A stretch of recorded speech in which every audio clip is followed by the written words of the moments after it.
I have the pleasure of presenting Colorado's Poet Laureate, Mr. Bobby LeFebre. Bobby is a native of Denver, graduating from North High School.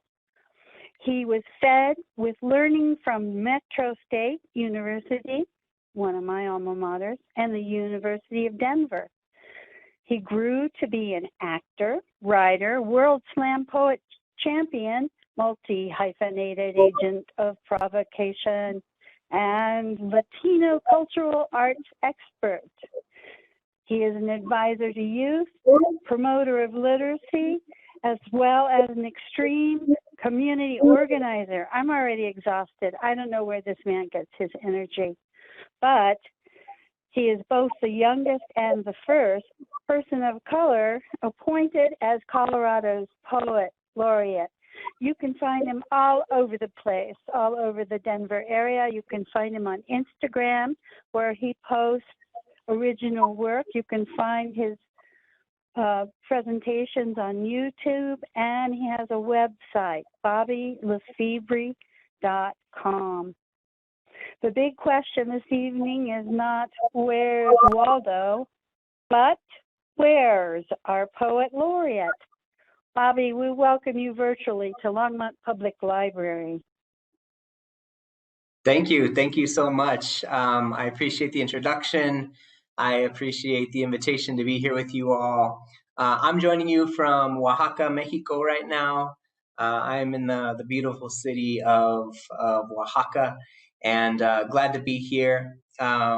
You know, technology is crazy in that we can do this from anywhere now.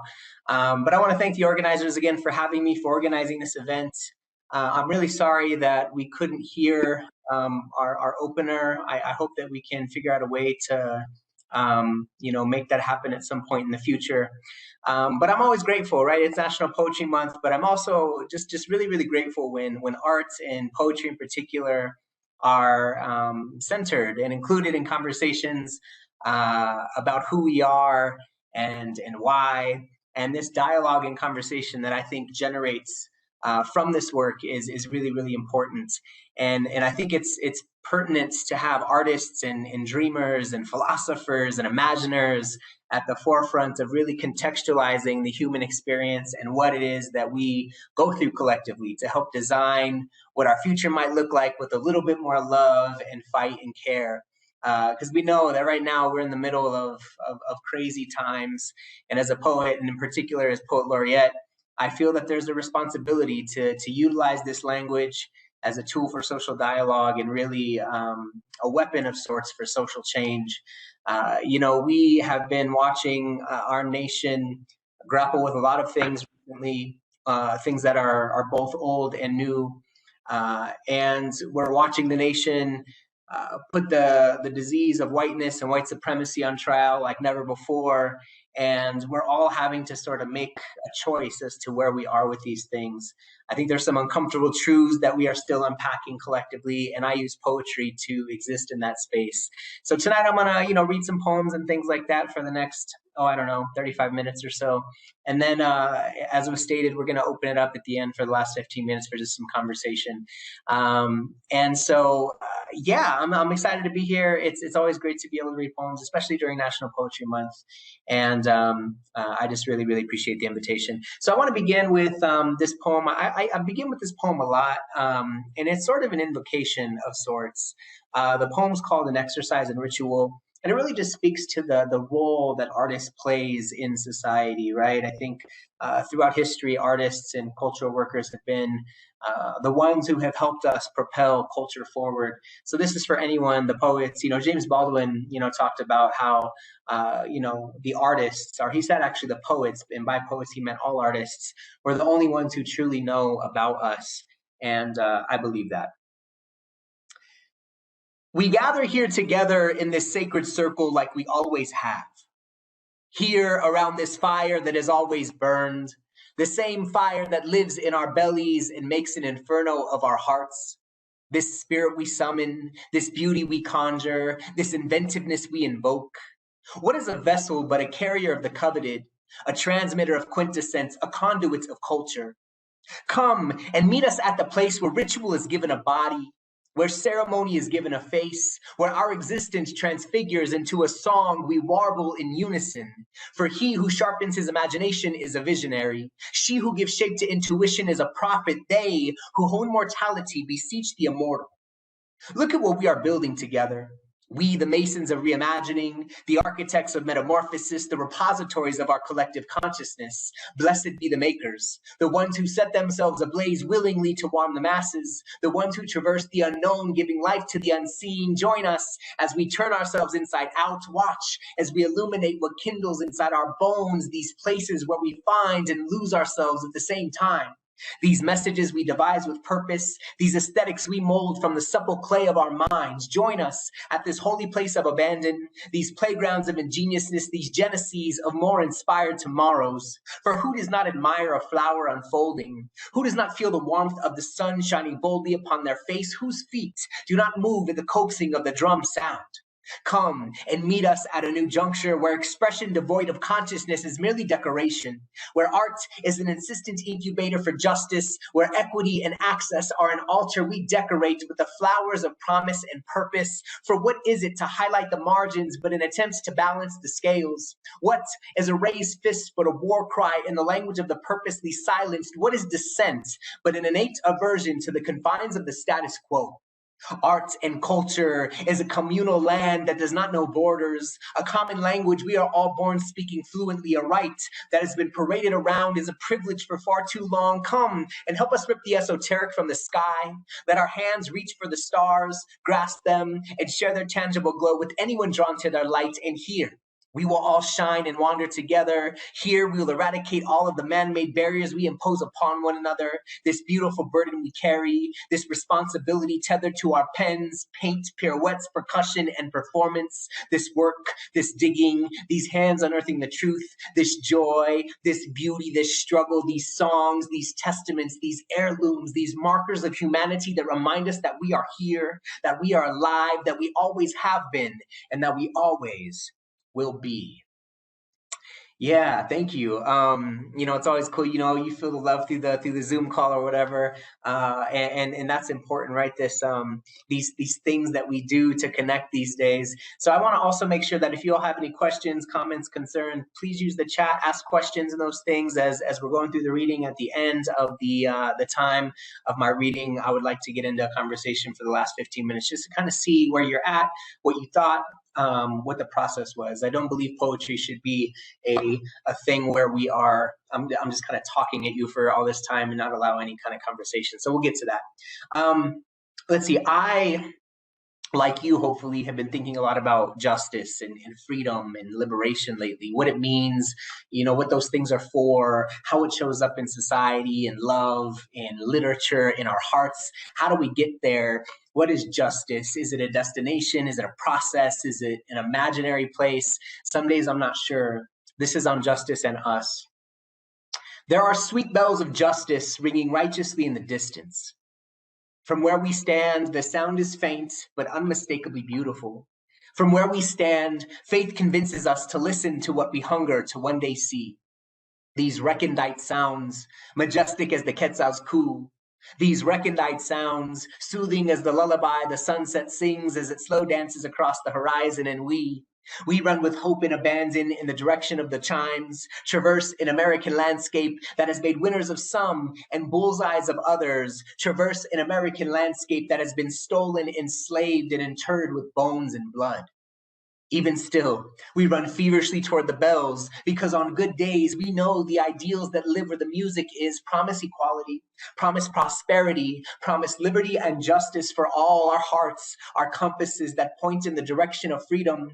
Our hands, shovels unafraid to dig into the dirt. Our voices, keys we use to open doors not meant for us to walk through. Our minds, luscious playgrounds where dreams and better tomorrows marry in the chapel of perseverance. For in the distance, maybe just outside our reach, balanced scales beseech to be seen. In the distance, the sword Lady Justice wields in her right hand is not slashing disproportionately. In the distance, her blindfold has not yet slipped from her eyes. Beneficent is the red road we have traveled, dignified the path we have carved with promise. We are the fruit our ancestral roots dreamed into existence, flowers cultivated in the garden of hard work and sweat. Over a lifetime, The human heart beats more than 2 billion times without stopping. This means that we have 2 billion reasons to stretch our wings, to fly in the face of adversity, to dance amid the smoke, to love through all the hate. May boundaries be nothing more than invitations for exploration, a starting line from which we sprint in the direction of the uncharted, a catapult that launches us in the direction of the fruition of our dreams. May justice prevail. May it be not a fleeting illusion only pursued, but a beacon of virtue we attain tirelessly and justly together. For in the distance, the bells are still ringing, promises calling, and we will not stop running until we arrive, until we all are free. You know, sometimes I think that it's only love, you know, that's going to get us through all of the mess, you know, and that's love for each other. That's love for people that we don't know. That's love for a community and just the world that we live in. But sometimes when the world is crazy, the best thing that we can do is just kind of fall and fold into another person. And that love sometimes sustains us. This is a love poem called A Dozen Roses for Love. Of all the fragrant blossoms in the garden, it was your petals that beckoned me to pour my life upon your roots. I have watched you grow from flower to fire, drunk from your perfume and bathed in your flames. You have taught me that love is the unmolested shimmer of the sun in a cloudless sky. It is also the trickle of blood that rises to the surface when the skin is peeled back.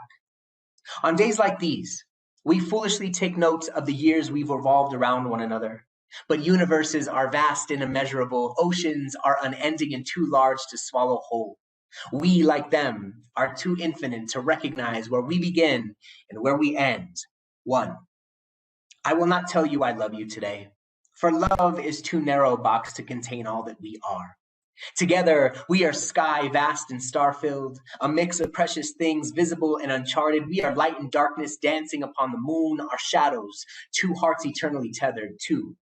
Your name is honey spilling from my lips. When I speak of you, the air around me sweetens. Your syllables are the breeze the bumblebees get drunk upon. My heart is a garden that grows things you've planted. My soil, an attic for your hands, three.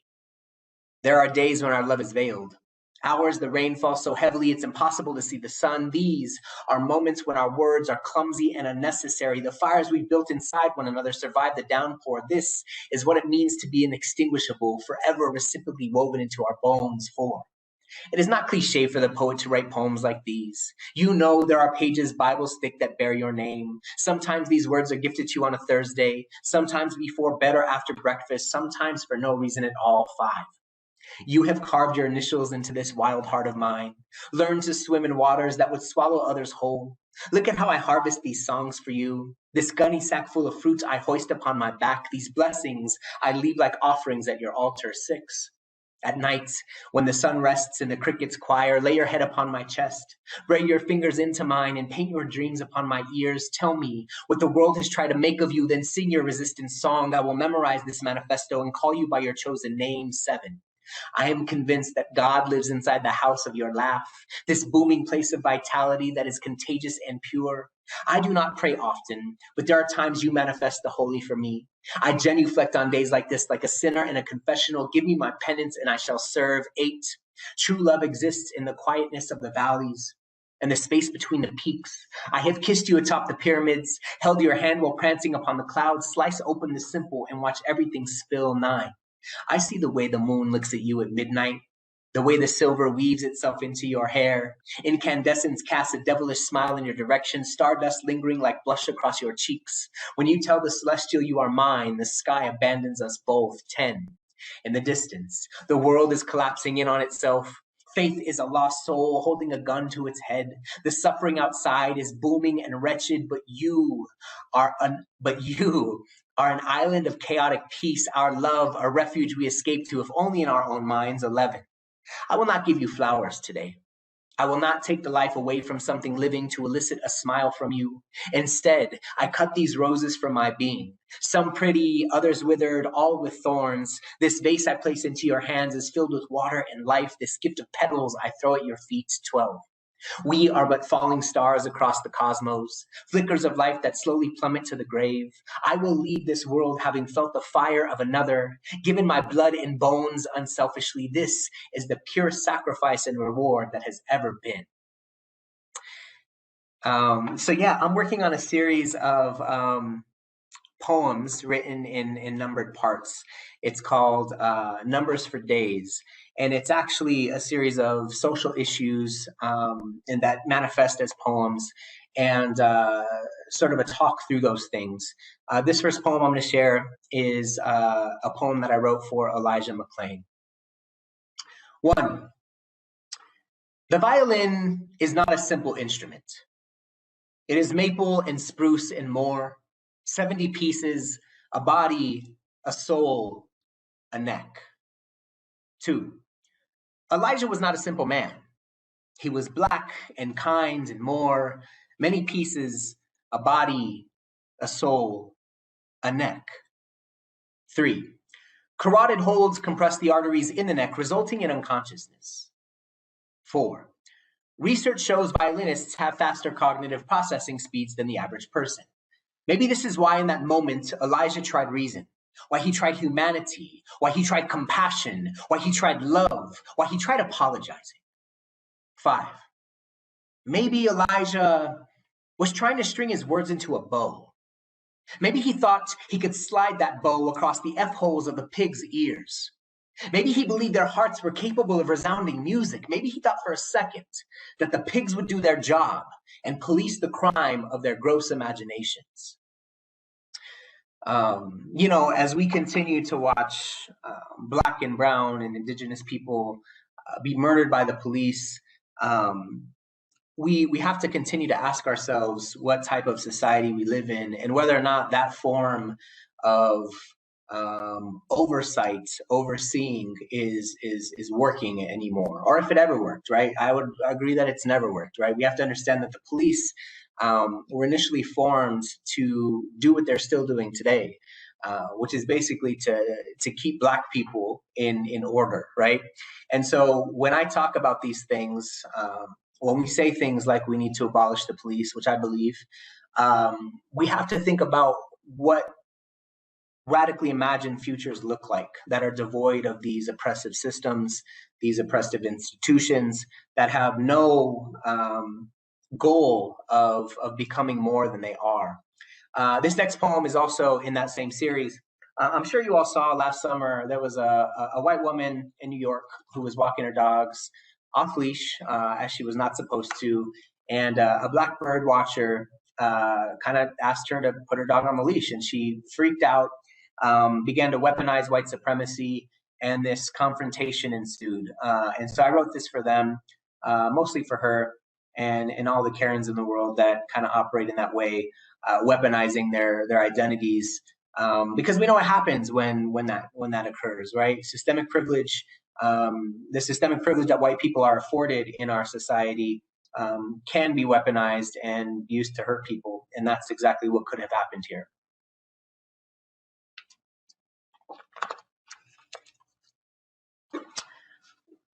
One, Karen has a gun. The gun was given to her as a gift.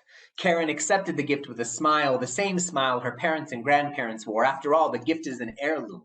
Karen takes pride in what she's inherited, too. 2 weeks after I bought my first home, Karen, walking a beagle or some shit, interrupted me as I was looking for something in my car. My car was parked in my driveway, the driveway in front of my home. Drawing her gun, she asked, "Excuse me, what are you doing in that car? I see you. I'll call the police and they will be here faster than you can run." 3, Karen knows how to shoot. She doesn't fear the recoil. Karen doesn't always use the gun, but she's been trained how. Karen knows what a target looks like and how to load a magazine. Round 1, "Can you please stop? I'm a white woman." Round 2, "Sir, I'm asking you to stop. I am a white woman." Round 3, "I'm taking a picture and calling the cops. I'm a white woman." Round 4, "I'm going to tell them there's an African-American man threatening my life. I'm a white woman." Round 5, "He's threatening me and my dog. I'm a white woman." Round 6, "Please send the cops immediately. I'm a white woman." 4, Karen was studious. She learned her colors early. Karen knows what white means, and black and brown. Karen knows what red looks like bubbling out of the holes of a body laying on the ground. So as we continue to have these conversations, it's important for us to contextualize what these systems mean to certain people. And unless we come together around these things, we're going to continue to repeat the same mistakes. I'm going to switch gears a little bit. I'm in Mexico right now, in Oaxaca. Oaxaca is my favorite city in the world. I've traveled all over the place, but there's just something about this place that feels great. But my family are not from Oaxaca. My family originally in Mexico were from Durango and Zacatecas, and from the San Luis Valley and in northern New Mexico. Before borders and all these things that we recognize, or they recognize now. But this poem is about that. My parents used to send me to the San Luis Valley in the summertime to be with my great uncle and work on the land that we have had in our family for over 100 years. And so I wrote this poem. I have ancestors buried in the San Luis Valley at Los Cerritos Cemetery, where the rio and the red-winged blackbird and the crushing rock beneath the tires of our pickup truck is the only sound, where the tall swaying grass hums as its golden body moves in unison like a choreographed number beneath the vast, none-ending sky. I wipe away the dust that is gathered atop the black and white photo on my great-great-grandfather's tombstone, something my dad swore he was going to chip out one day but never has. Bored kids use them for target practice, he would say. But maybe it was only him who did that as he pranced through the eternity of the llano as a child. Manasa, the pueblito where my grandparents worked and fell in love, still has no stoplights, and life moves slowly as the chile simmers on the stove. My great-uncle tells me stories of adobe and the acequias that once carried water like a sacrament to the land. Tells me his father herded sheep for people who looked like us but had money. Tells me that we come from people with names like Cipriano, Liberato, Cleotilde, Maclovio, and Teodoro. He talks of the Spanish the gross way the textbooks do, ignoring the tamales steaming in the kitchen and the braids his mother wore like survival down her back. He tells me that we come from people whose hands were not afraid of the earth, people who relied on prayer. How my grandfather, a penitente, would bind cacti to his back, whip himself with the disciplina, asking his God for pity. How does this not make sense when the mountains in the distance are named after the blood of Christ? I have watched the river in Los Brazos perform miracles Christ-like, feeding more men from its belly than one can imagine there on the bank where we know much of bread and fish. The tecolote in the tree stares down at us like an elder who was seen yesterday and knows about tomorrow. Its calm and poise a testament to the lessons of the land. This land of conflict and culture, where people old as the sun once roamed freely before swords and armor and land grants, where the wind had a voice and the ears listened. Mexico, Nuevo Mexico, and El Valle de San Luis are the same body.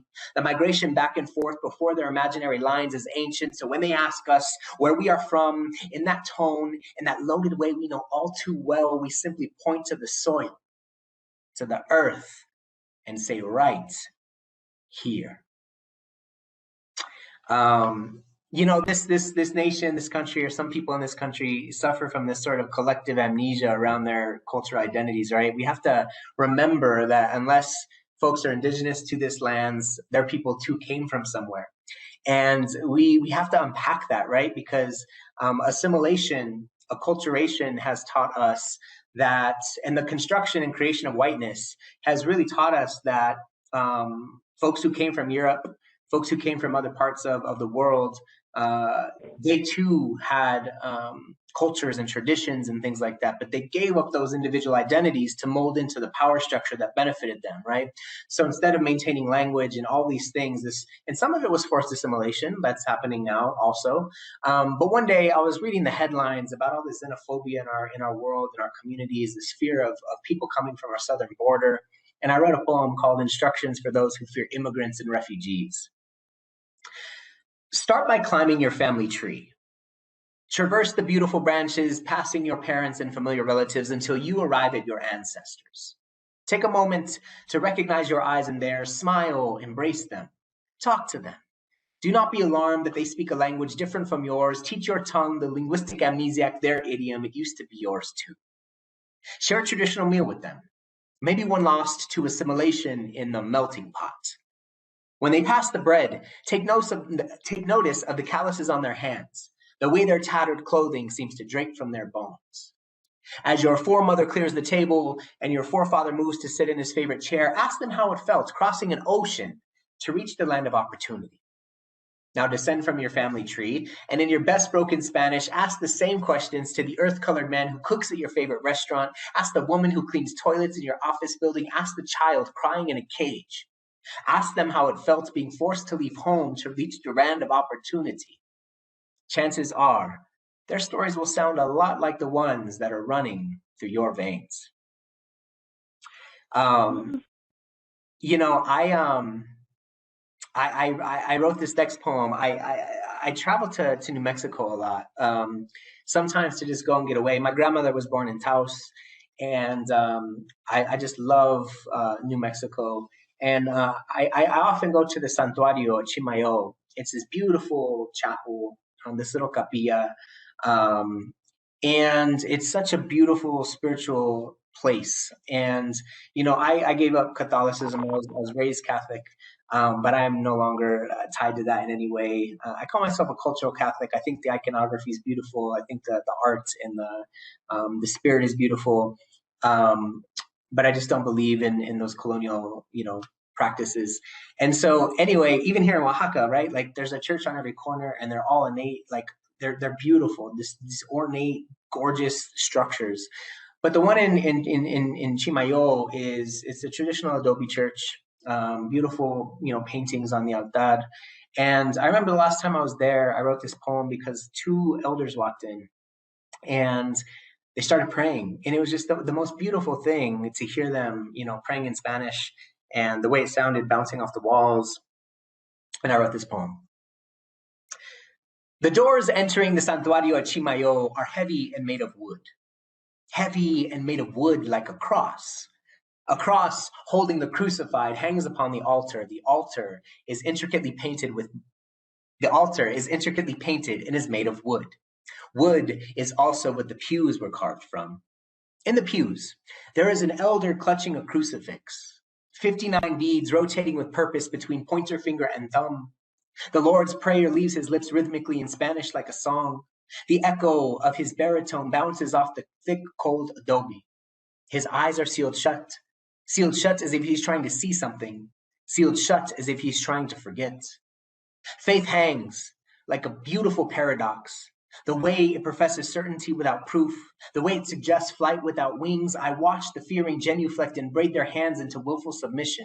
I watch them root their ritual in elemental things, water, fire, dirt, all things you can see. Faith hangs from the hearts of men like an aberrant piece of work that I would never be able to get myself to buy. How beautiful it is to browse, though, appreciation dripping from my heart like the wax of the Holy Spirit burning upon the tabernacle. I've been reading poems a lot about family lately, mostly grandparents and things like that. This next poem is also a love poem, and it's a little bit about it's a little magical, right? I guess what is love but magic? It's called When Grandpa Returns. When my grandfather returned from work, he would place his lunchbox on the mustard-colored vintage Maytag dishwasher, find my grandmother, and kiss her 3 times on the lips, saying, "Te quiero mucho, vieja." He often left traces of sawdust on her blouse from his day's work at the carpentry factory. One Wednesday, as my grandfather and I sat on the couch, he asked me to pull the old photo album from the shelf. Together, we flipped through family photos. He introduced me to distant relatives, showed me the place he was born, and ended by holding a picture of himself in a coffin at his own funeral. Suddenly, my grandfather's words morphed into an hourglass. The sand descended as he began to gather into a small pile of sawdust sitting next to me.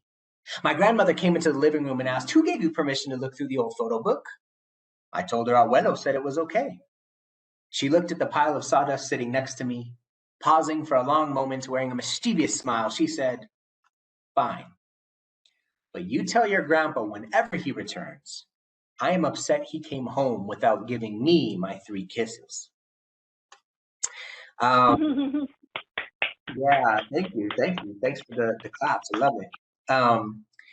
I'm in Oaxaca right now, and mezcal is something here in Oaxaca that has been an ancient form of medicine and practice and agriculture since the beginning of time, that there were people here and that the agave plant was a thing.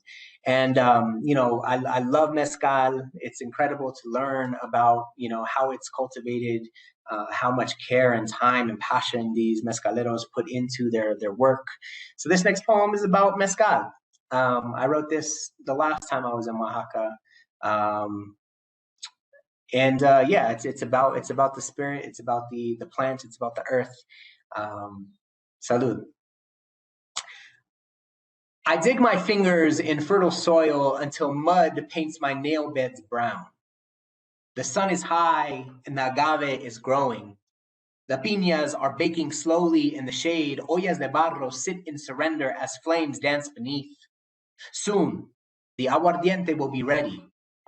The best things in life are worth waiting for, and you are a seductive slow dance that renders me a student of patience as you vivify the senses. To taste you is to take in the secrets of the earth. May I kiss you, slowly. I love the way your smoke lingers on my lips, the way your fire forges a home upon my tongue. If you're not a mezcal person, I give it some time. It's one of those things that are an incredible way to experience the earth. So I'm gonna hop into the last couple poems of my set here. I'm gonna talk a little bit about what we all went through and are still going through in regard to COVID. Things are a little different down here. They're doing a really good job of trying to keep things clean, and you have to disinfect your shoes when you walk into any place, and they give you hand sanitizer at the door, and some places even spray you down with whatever they spray on you, some kind of I don't know if it's whatever it is. It's incredible.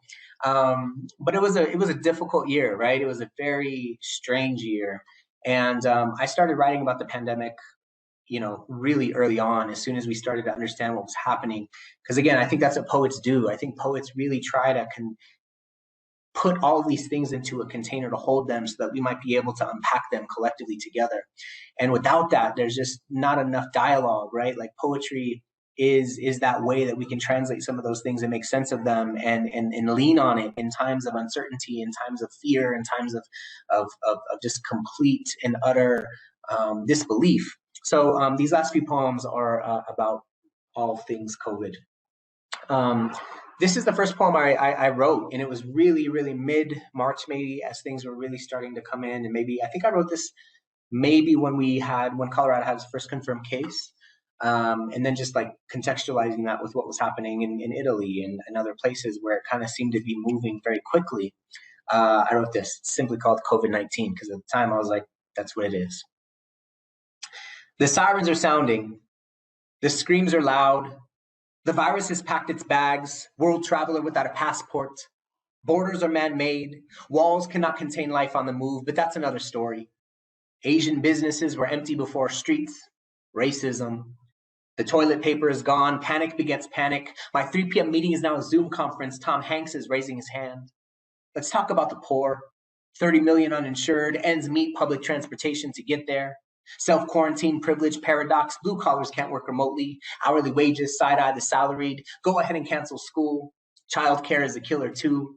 Industrialized without a heart, developed without a conscience. Capitalism gaslights, blames our bodies instead of broken systems. Wash your hands, cough into your sleeve. Plutocracy lampooning universal health care. Call on your God or whatever. Just don't touch your face if you make the sign of the cross. Then we started to get in this conversation about who's an essential worker and why, right? And I wrote this for them. And together we watched it happen. Watched the stars come out at night. There, right before our eyes, a grand reveal.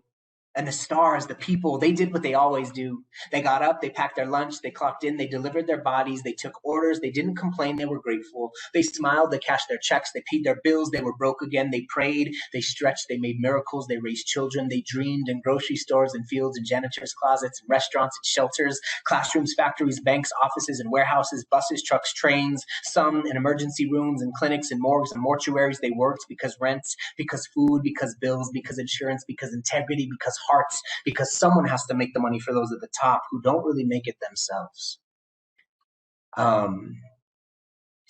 Let's see here. I want to be conscious of time and really chat about, these things with you all. I think I'm going to end with this poem that is,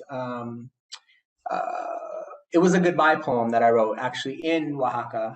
I was in Oaxaca in November of last year during Dia de los Muertos for a project I was working on. And it was really strange because here, that's a time of great festivities and culture and parades and all these things. And the city was very, very quiet.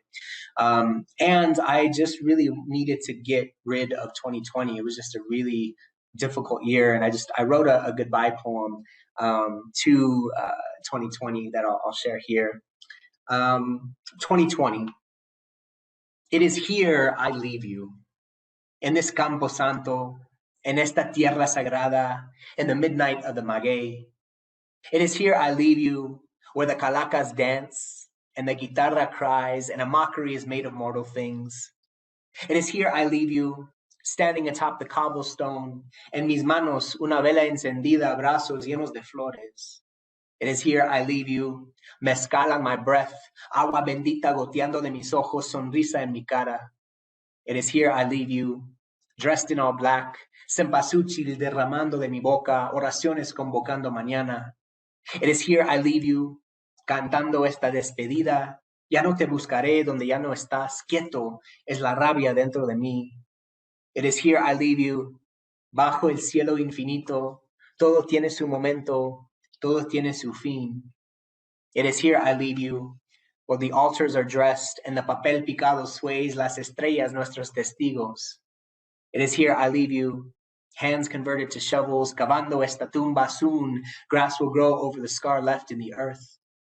It is here I leave you, these words, an epitaph, copal rising like a spirit, el viento, a pallbearer carrying you away. It is here I leave you, Zapotec moon shining, bridges set afire, ceremony spilling from the street. It is here I leave you, to join the parade of other expired things. Hasta nunca jamás. Hasta entonces. I will say, before we open it up, so many artists and cultural workers and poets and people found a way to make this thing work, to take, I think that's what artists do really, is that we figure out a way to make sense of the things that maybe we don't know how to make sense of, and we process those things and we allow ourselves to generate questions and have conversation. And I think, I just curated an event earlier this week, and it's incredible because a friend of mine, her name's Aja Monet, she's an incredible poet. You should follow Aja.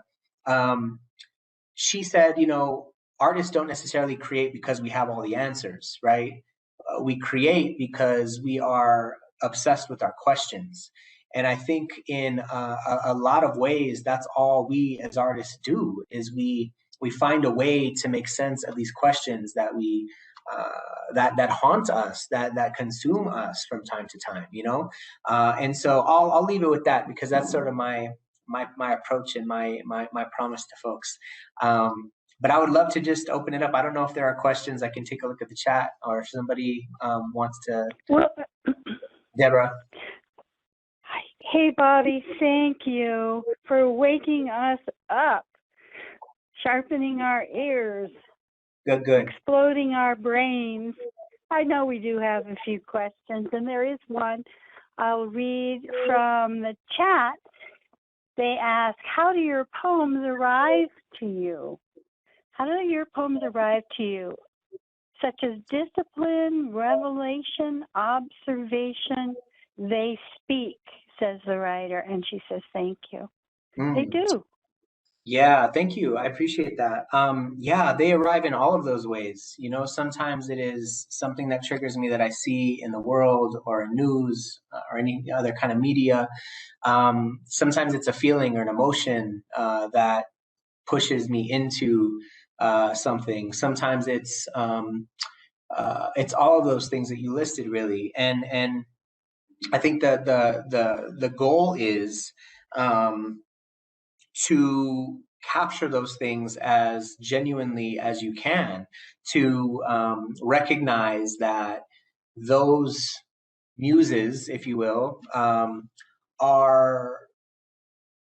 have a voice. And if you do listen to them, you can manifest those things. You can actually bring those things to life in a way that is tangible, right? Because that's really what's incredible about what we do with this mind of ours is like we think about these things that are super intangible. And then as artists, we put them together in our minds and then we build something with them that the world can see or hear or feel or touch. And I think that that's really, really important. For instance, this morning, I'm going to hop on my phone here. It happens so organically sometimes. I wrote 2 poems within the last 24 hours because stuff was going on. Like last night, I was in the middle of the square in Santo Domingo. It's this beautiful open square with this beautiful old church that's just like omnipresent in the square. And I'll just read this poem because it's new, right? It's short, but I walk atop these cobblestone streets as the moon flaunts silver in the distance.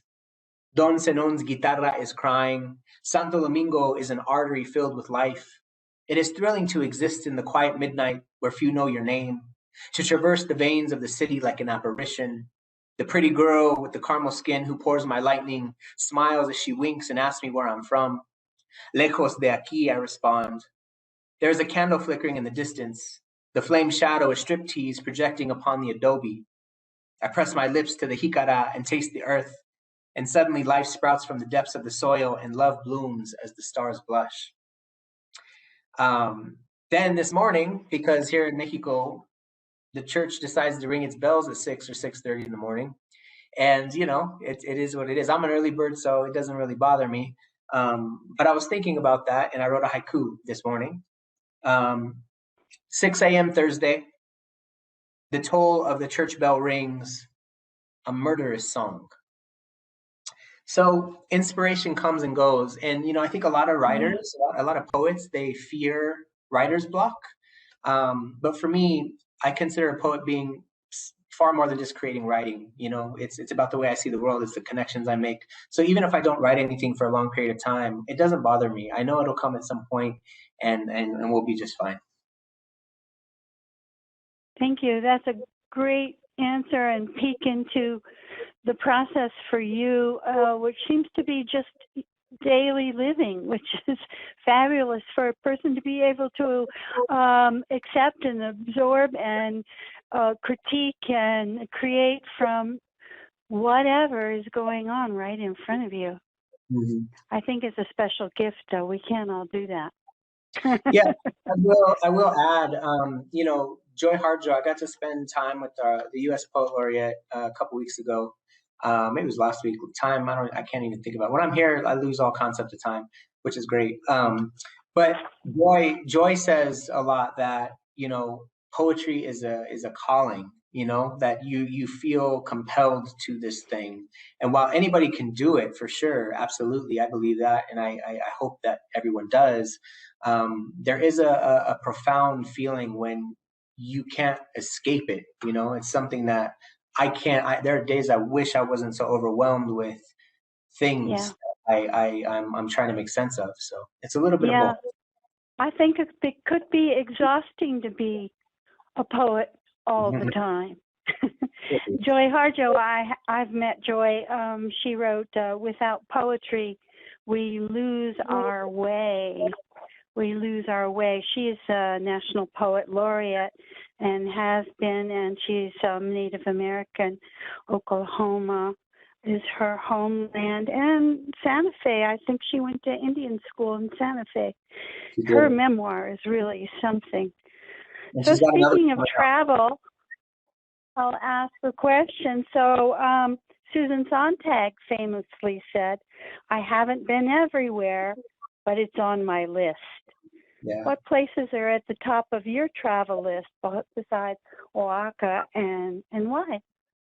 Yeah, I'm lucky in that I think I've been to over 30 countries right now, and so I've spent a lot of time around the world, and I love that because that's nothing because of how big the world is, but I really consider myself a world citizen, and if I stay in this country too long, in any given time frame, I really start to feel confined by my own beliefs, about our collective beliefs, about the energy that exists here.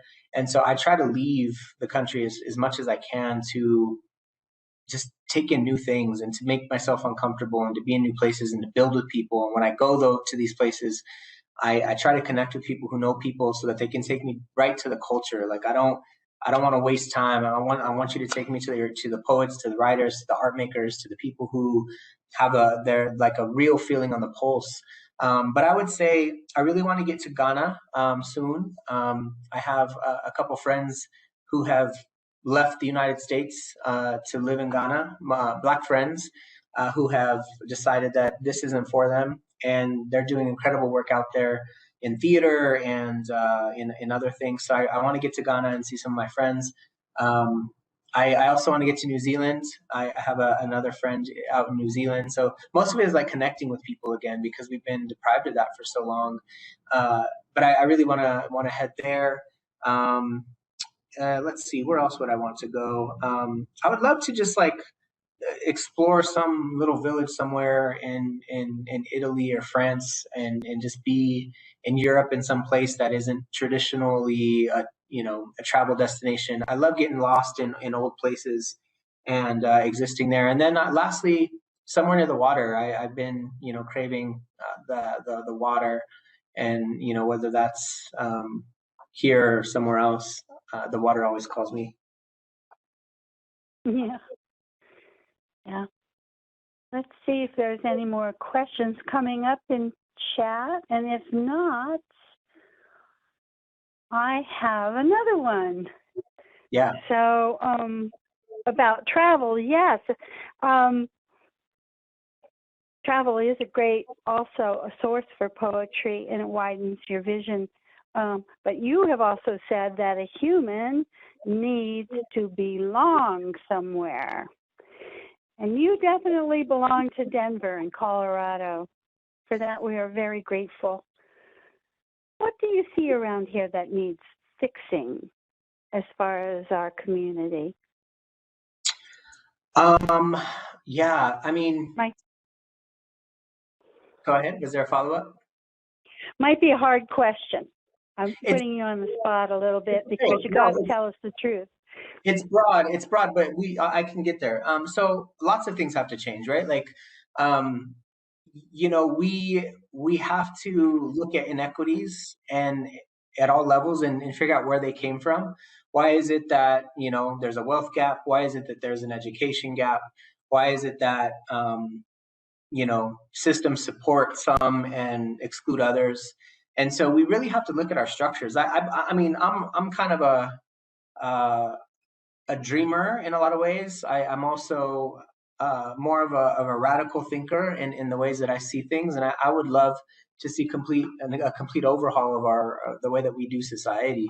I would love to see the police abolished and resources put into other things. I would love to see capitalism not be driving our the way that we exist, because all these things are intertwined, and until we unpack all of them and deconstruct them and dismantle them together, we're going to repeat the same sort of mistakes that have got us to where we're at. So I believe in a complete dismantling of all we know so that we may build, or because I know that's the thought is extreme because people aren't ready to have that conversation yet, so it sounds really radical. But what will happen is we will start to see incremental change, and those things that were considered radical ideas in the past will start to be normalized, and then we'll start to see things kind of move in new directions. But that's a place to start, is like little victories and trying to figure out, okay, how can we have conversations about what does a radically imagined public social security and aid situation look like? So I think it's that. I think a lot of it is in question asking. And so I would love to see more of that. I would love to see, our elected officials partnering with people in community to have these conversations. And there's some really, interesting people doing that. And we need to have this happen at all levels, right? At the government level, at the grassroots level, at the arts level. and all of those things. So yeah, I guess that's what I would say to that question. Yeah. Sounds like we need the poets, though, to guide us in that. Those are huge questions. And I don't see any more questions in the chat, but I have one final question for you. Can I interrupt you? I do see something from there's somebody that asked me. Yeah, for sure. So thank you for the comment. The flow and beauty of the sound of your poems is amazing. Do you speak as you write? Do you do you do many drafts to get this kind of flow? You know, do I speak when I write? Let me think. So I'm writing. No, I actually don't. Usually I'm pretty quiet as I'm writing. When I get something that resembles like a finished piece, I will be able to, like, I do say it out loud. And then I guess my editing process is I usually edit as I move along. I don't really and to be honest with you, I don't really edit a whole lot. Like, I feel like stuff comes out and that's what it's supposed to be. Like, I'm not interested in, to be honest with you, like I'm so not traditional in that I really don't care about publishing. I don't care about the rules. I don't care about form. I know that stuff. I studied it. You know, I know how to write pretty much anything. But at the same time, like, the editing process to me is cumbersome, and it's usually rooted in ego and trying to, like, get to the best, you know, I don't know, to convince people that you're a good writer, or that, you know. But for me, it's more about the message. And so I edit. I mean, I do edit, and I usually edit as I go. So I'll work the heck out of a line before I move on to the next one, so that it's solid. And then I do read it back. So I'll get a line to where I really want it to be, where I want it to be. I read that back, and then I kind of move on. So it's like this stacking exercise, and that's kind of how I do it. Pueblo or Hatch. Oh man, this is tough. As someone with, like, New Mexican roots, love for Colorado, let me tell you, I'm gonna have to, like, I guess I can split myself in half. I love both. I love Hatch because there's an earthy kind of feel to it. I really like. But if I had to pick, I'm gonna go with Pueblo, just because I'm a Colorado boy, and, you know, if I had to be a tiebreaker, I want history to be on the right side. So, yeah. So, Bobby, can you hear me? Yes. Hi, my name is Isabella. I only recently encountered your work, and I've been sharing it widely, but to hear you and see you versus in a YouTube or reading your website is amazing. It is amazing. I'm sitting in Cleveland, Ohio. Okay. And when I saw this, I absolutely had to figure out how to get into this to hear you. Thank you so much for your words. Thank you so much. I'm welling up with tears. Thank you for all that you say to represent Latinos, to represent people of color. It is so valued. It is so important. Yeah, muy amable. That means a lot to me. And I'm trying to do my video because I want you to see me, and I want to see you. I mean, I can see you clearly, but I'm sitting here with tears in my eyes. Thank you for all that you're doing. I appreciate you so much. You know, that's what it's about first for me. All the accolades, all the stuff is cool. It's important, but it's really about how do we center the marginalized? How do we amplify the unheard? And how do we make sure that if I have any platform at all, I'm using it to have these conversations and to show people that we're here and that we're strong and that we're resilient and that we're thinking about the future and that we belong in the future. And as long as I occupy this space, that's going to be my primary goal. And so thank you so much for that acknowledgement, and I appreciate you. Yeah, thank you. Yes, thank you, Isabella, for speaking up and speaking in. And this concludes our program for this evening. Thank everyone who were able to get in and enjoy this live performance with Bobby LeFebre, sponsored by the Longmont Public Library and provided funds by the Longmont Friends of the Library. So thank you all so much, especially you, Bobby. Happy travels and take care. Good night, everybody. Uepa. Gracias. Good night, everyone. Good night.